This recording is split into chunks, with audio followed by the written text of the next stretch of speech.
Саламатсыңар, урматтуу абитуриенттер. Биз силер менен бүгүн жалпы республикалык тестирлөөнүн биология предметинин 3 сабагы менен таанышасыңар балдар. Мына ушул 3 сабакта төмөндөгү маселелерди карап өтөбүз балдар. Экранга көңүл бурсаңар. Жалпы биологиянын генетикалык маселелерди жана экология илиминин закон ченемдүүлүктөрүнөн бир канча суроолорду карайбыз балдар. Анда эмесе азыр ушул генетикалык маселелерди чыгаруунун алдында ошо генетикалык маселелер боюнча биринчи, экинчи суроого экрандан көңүл бурсаңар. Балдар, бул схемада өзүңөр көрүп тургандай келемиштердин эки муунундагы аргындаштыруу берилген. Эми ушул схемадан төмөндөгүдөй суроо келип чыгат. Демек, суроого көңүл буралы балдар. Биринчи суроо. Эгерде биринчи муундагы аргындардын F1-inde баарынын өңү боз болсо, анда ата-эне келемиштери төмөнкү генотиптердин кайсынысына ээ деген суроо келип чыгат. Мына ушул суроону талкуулоо үчүн андан кийинки маалыматтарга көңүл бургула балдар. Аргындаштыруу схемасын талдап алгандан кийин биринчи муундун аргындарынын баары биринчи муунда, башкача айтканда F1-де бирдей фенотипке, алардын сырткы түзүлүшүнө, жоксо көрүнүшүнө ээ болот. Алардын баарынын өңү боз. Башкача айтканда, кара түс гени чоң А, кичинекей А гетерозиготасынын белгинин аралык маанисине ээ болуучу толук үстөмдүк кылбаган ген болуп эсептелет балдар. Демек, мына ошол жогорудагы схеманы талдап алгандан кийин мына ушундай жыйынтык келип чыгат. Эми ушул жыйынтыктын негизинде кийинки маалыматтарга көңүл бурабыз балдар. Баарыбызга белгилүү Менделдин биринчи мыйзамы билебиз. Демек, ал мыйзам төмөндөгүдөй. Биринчи муун гибридтеринин бир түрдүүлүгү деп аталат биринчи мыйзам. Мына ошол мыйзамга ылайык фенотипи боюнча бирдей болгон гетерозиготалык F1 аргындары таза линиялар, үстөмдүк кылуучу доминанттуу чоң АА жана рецессивдүү кичинекей АА гомозиготалар аргындаштырылганда пайда болгон. Демек, мына ушул аргындаштырылганда пайда болсо, анда кандай талдоо жүргүзүлөт экен? Ага көңүл бурабыз.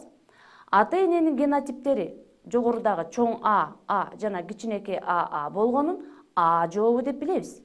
Бул аргындаштыруу төмөнкү схема менен тастыкталынат. Демек, ал схемага көңүл бургула балдар. Ата-энеси жогоруда биз айтып алдык, чоң АА аргындаштыруунун негизинде кичинекей АА.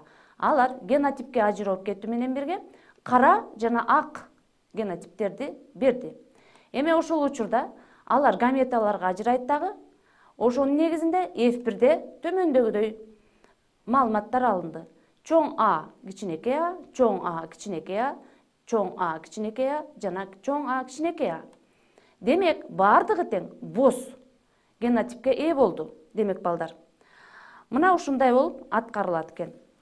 Мындан кийинки, демек, биздин издеген жолубуз эмне болушу керек экен, жоксо кандай болушу керек? Мына ошого көңүл бурабыз.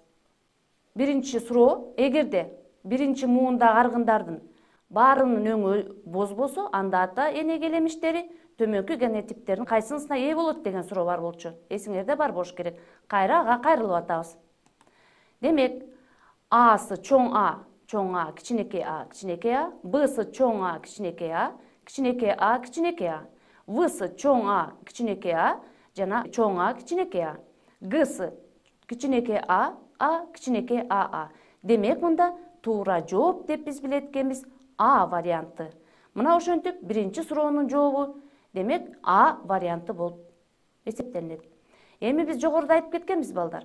Ушул схемадан биринчи, экинчи суроо болот да, ошол суроо кандай аныкталат деп. Азыркы учурда биз биринчи суроону далилдеп тастыктап алдык. Эми ушул экинчи суроого өтүш үчүн кайра баягы башындагы биз ошол келемиштердин схемалык блогуна көңүл буралы. Демек, экрандан схемалык блокко көңүл бурабыз. Мында дагы эле келемиштердин эки түрүнүн аргындаштыруусу берилген. Мына ошол аргындаштырууда Birinci muunda baары boz болуп келип чыккан. Ал эми экинчи муундагы X менен берилген аныкталбаган генотиптерди биз аныктап чыгышыбыз керек. Демек, дагы бир жолу ушул схемага көңүл буруп алдык. Анда эмесе балдар экинчи суроого көңүл бургула. Экинчи сурообуз төмөндөгүдөй. F2 особторундагы белгилер жогорудагы схемада көрсөтүлгөндөй ажыралыш үчүн F1 аргыны менен аргындаштырылуу үчүн алынган белгисиз X особу төмөн жакта көрсөтүлгөндөрдүн ичинен кайсы генотипке жана кандай өңгө ээ болушу керек? Демек, A'сы чоң АА кара, Б'сы чоң А кичинекей а кара, В'сы кичинекей АА ак, Г'сы чоң А кичинекей а боз. Демек, ушул суроонун жообунан биз төмөндөгү берилген варианттардын кайсынысы туура экендигин кийинки маалыматтарыбызда аныктап аткарышыбыз керек. Демек, кийинки ошол сурообуздун жообун аткарыш үчүн кийинки маалыматтарга көңүл бургула балдар. Биз билебиз, экинчи муунда аргындарда фенотип боюнча ажыралуу бирдин бирге болгон катышында болуп өттү. Эгерде андай болуп өтүрсө, аргындардын 50%-inde, жоксо 50%-ында ак өң рецессивдүү белги. Башкача айтканда алар кичинекей АА генотипине ээ. Андай болсо, өңү боз особтор, гетерозиготалар, алардын генотипи чоң А кичинекей а. Жол болсо муну мурдагы суроодон караганбыз. Башкача айтканда, F2 аргындарында ак өң белгисин, башкача айтканда кичинекей A'ны алып жүрүүчү гендердин саны көбөйдү. Анда демек, андан ары тастыктай турган болсок, кандай жыйынтыкка келип чыгат экен? Ошого көңүл бурабыз балдар. Демек, F1 аргындарын рецессивдүү гомозиготалуу осоп, башкача айтканда АА кичинекей ак келемиш менен аргындаштыруу керек. Мында демек В жообу деп билебиз. Схема менен аргындаштырууну жүргүзө берсек, ошол схема менен аргындаштыруунун тастыкталышы төмөндөгүдөй болот. АТН-синдеги биринчи муунда баягы биз жогоруда аныктап кетпедик беле? Чоң А кичинекей а жана кичинекей А деп А жообун бергенбиз.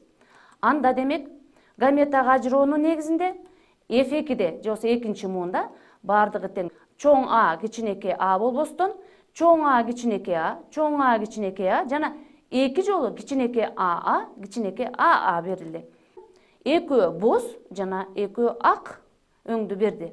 Демек балдар, экинчи муунда биздин жогоруда берилген суроонун жообу төмөндөгүдөй. Экинчи суроону кайра карап алабыз. F2 особторундагы белгилер жогорудагы схемада көрсөтүлгөндөй ажыралыш үчүн F1 аргыны менен аргындаштырылуу үчүн алынган белгисиз X особу төмөн жакта көрсөтүлгөндөрдүн ичинен кайсы генотипке жана кандай өңгө ээ болушу керек деп бергенбиз. Мында варианттары В кичинекей АА, өңү ак, В варианты туура деп эсептеп алат экенбиз. Балдар, анда эмесе үчүнчү суроого көңүл буралы. Үчүнчү суроо төмөндөгүдөй берилген балдар. Бизге мына экрандан көрүп тургандай 4 түрдүү сүрөттөмө берилген.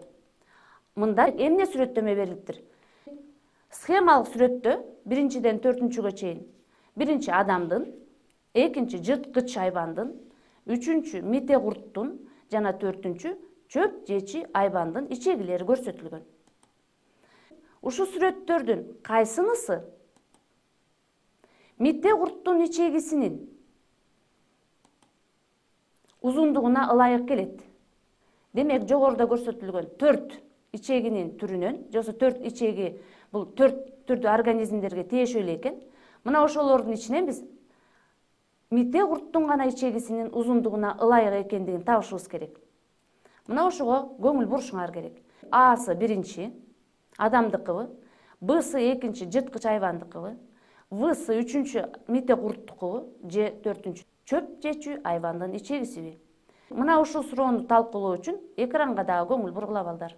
Организм балдар, бардык организм өзүнүн жей турган азыктын түрү мына ошол организмдин ичегилеринин узундугунун ортосундагы байланышты талдап көрүү керек. Башкача айтканда, кандай азык менен азыктанса, ичегилердин формалары, алардын өлчөмдөрү мына ошого байланыштуу. Мына ошондуктан аларды ортосундагы байланышты талдап көрүшүбүз керек. Демек, эгерде талдай турган болсок, узун ичегилерди алып карайлык. Узун ичегилерге кыйын сиңирүүгө болгон азык менен тамактанган жаныбар ээ. Ал эми алар клетчатканы ажыратуу, ферменттин жана ичегиде жашаган симбиотикалык организмдин, же болбосо бактериялар, жөнөкөйлөр кирет. Булардын саны, ошол азыктардын санын, чоң санын талап кылат узун ичегилер. Мында бул чөп жөөчү жаныбардыкы деп үчүнчүнү билет экенбиз. В варианты бул чөп жээчи жаныбардыкы экен. А бизден сураган мите курттун ичегиси кандай болот деп кийинки жаныбарлардын жосо организмдердин ичегилерин талдайбыз. Бул чөп жээчи жаныбардыкы мына ушундай узун ичегиге ээ болот экен. Ал эми адам болсо азыктар менен, башкача айтканда мал жана башка өсүмдүк азыктар менен азыктанат. Мындай азык менен азыктанса, бул адамдын ичегисинин формасы мына ушундай түзүлүшкө ээ болот экен да, узун эмес экен дагы экинчи вариант, Б варианты болуп саналат экен. Ал эми жырткычтардыкын алып карасак, жырткычтар чоң сандагы ферменттерди талап кылбайт балдар. Белок азыгы менен гана азыктанат. Ал эми белок ашказандан ажыратылат. Бул А вариант экен. Бул биринчиси экен. Бул жырткычтардын ичегиси мына момундай түзүлүшкө ээ экен. Балдар, биз издеген жооп кайсы жаныбардыкы экен? Демек, өзүңөр ойлоп таап койдуңар болуш керек. Ошого карабастан экранга көңүл буруп, аныктап алалык. Мите курттун ичегисин алып карасак, мите курт ээсинин организмде мителик менен күн көрөт. Тамакты сиңирүү милдетин ээси аткарат. Ошондуктан анын ичегисинин узундугу да бир топ кичирээк болот. Биз издеген туура жооп бул Г экен. Башкача айтканда, бул мите курттун ичегиси болуп саналат экен. Биз издеген суроонун жообу мите курттун ичегиси эң кыска болот экен. А кыска болуусунун себеби жогоруда карап өттүк, анын аткарган кызматын ээси аткарат экен. Мына ошентип азыркы учурда үчүнчү маселени, же болбосо үчүнчү суроону карап, аны талдап алдык. Балдар, анда эмесе 4-үнчү суроого көңүл буралы. 4-үнчү суроо бизге камбала балыгы берилген. Мына ошол камбала балыгы боюнча жана алардын жашаган чөйрөсү боюнча, жашаган чөйрөсүнө жараша булардын өңдөрү, түстөрү боюнча берилет суроо. Демек, суроого көңүл буруш үчүн диаграммага көңүл бургула. Бизге төмөндөгүдөй диаграмма берилген. Особтордун саны жана алардагы 3 негизги камбаланын түрү. Ачык сары өң биринчи номурда турат, ачык күрөң өң экинчи номурда, кочкул күрөң өң үчүнчү номурда турат. Ошондон бизде могул диаграмма берилип турат. Ачык сары кыртышта жашаган камбала особторунун санынын, алардын дене өңүнүн интенсивдүүлүгүнө болгон көз карандылыгынын диаграммалары көрсөтүлүптүр демек балдар. Мына ушул диаграммадан төмөндөгүдөй суроо келип чыгат балдар. Суроого жакшылап көңүл бургула. Суроо төмөндөгүдөй. Төмөн жакта келтирилген, азыр төмөн жакта дагы диаграммалар берилет 4 вариант менен. Мына ошо диаграммалардын кайсынысы кыртыштын өңү ачык күрөң болуп өзгөргөн шартта камбала особтору бир топ убакыт өткөндөн кийин өңү боюнча кандайча бөлүнүшкөнүн туура көрсөтүп турат дейт. Суроо силерге түшүнүктүү болуш керек. Дагы бир сыра окуп чыктыңар болуш керек. Демек, төмөндө бизге 4 вариантта берилген диаграмма берилет. Мына ошо диаграммаларды көңүл буруп карап алгыла. Мынакей А камбала денесинин өңү берилген.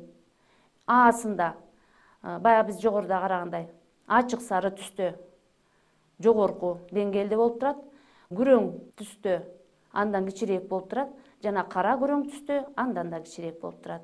Б вариантында карап алгыла жакшылап. Мында демек сары күрөң түсү жогору болуп турат дагы.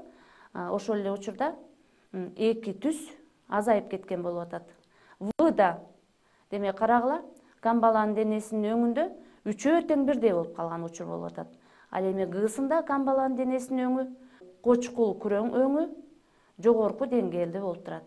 Демек, ушундан жогоруда берилген суроонун жообун табабыз. Суроонун жообун табыш үчүн бизге ушул диаграмма керек болот. Карап көрүп алдыңар болуш керек. Ушул диаграммалардан особтор өзгөрүүлөргө же болбосо биз айтабыз аны идиадаптация деп. Айлана чөйрөнүн таасиринен уламый болушат. Көп убакыттан бери ачык сары кыртышта жашап келген камбалалар популяциясында көпчүлүк особтордун өңү кыртыштын өңүндөй болуп калат. Мындай түс аларды баарыбызга белгилүү табигый душмандарынан көзүнө көрүнбөгөндөй ар кандай көптөгөн ушул таасирлерден сактап келет. Мына ошондуктан көзүнө билинбеген ушундай коргонуу түстөрү келип чыгат. Башкача айтканда, демек душмандарынын көзүнө көрүнбөй тургандай болгондой түскө ээ болот деген аныктама же болбосо жана жогорудагы суроонун жообу ушундай болуп чечилет. Анда эмесе балдар, туура жообу кайсы экен? Демек туура жообу балдар. Азыр биз алып карайбыз ошону. Ошо туура жоопко жеткенге чейин мен азыр да айтып кеттим. Дагы карап окуп алсаңар болот. Особтор өзгөрүүлөргө же болбосо идиадаптацияларга айлануу чөйрөнүн таасиринен уламый болуп турушат. Ал эми көп убакыт өткөн сайын ошол ачык сары кыртышта жашап келген камбалалардын популяциясында көпчүлүк особтордун өңү кыртыштын өңүндөй болуп өзгөрө берет акырындык менен. Мындай түс аларды табигый душмандарынын көзүнө көрүнбөгөндөй, билинбегендей болуп коргоп турат. Муну биз коргонуу түсү деп билебиз балдар. Анда эмесе, демек туура жообу кандай болот экен?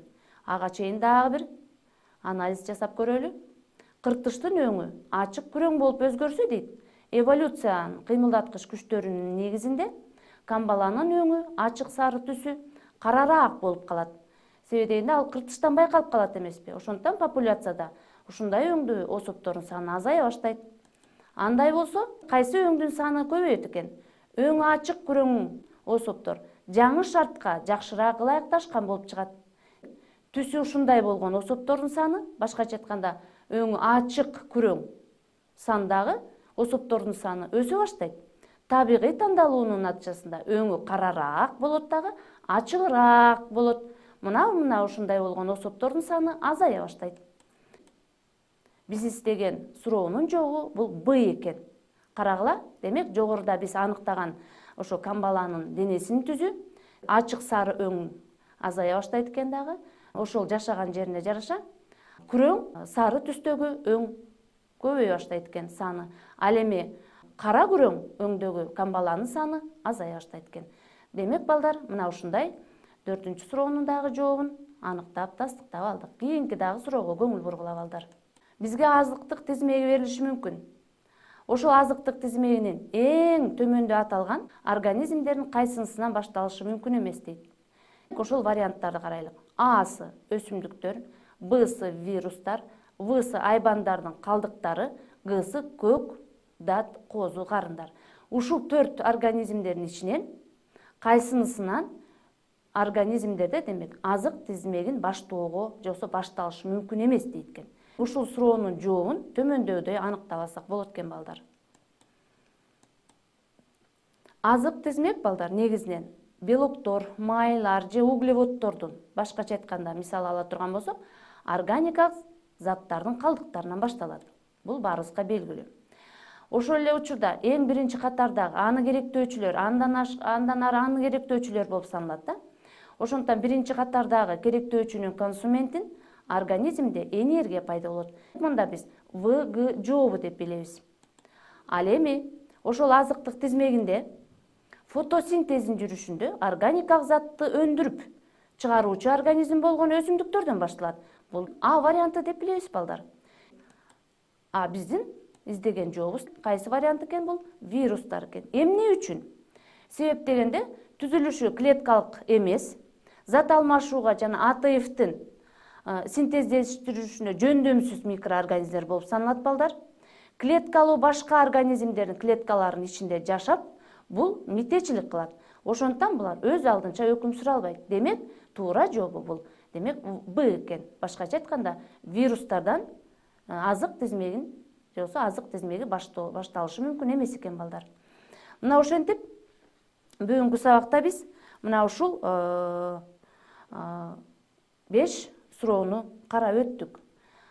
Ушул берилген суроолор силерге жардам берет болуш керек жалпы республикалык тестирлөөдө. Мындан ары дагы силерге ийгилик каалайм. Жакшы калгыла.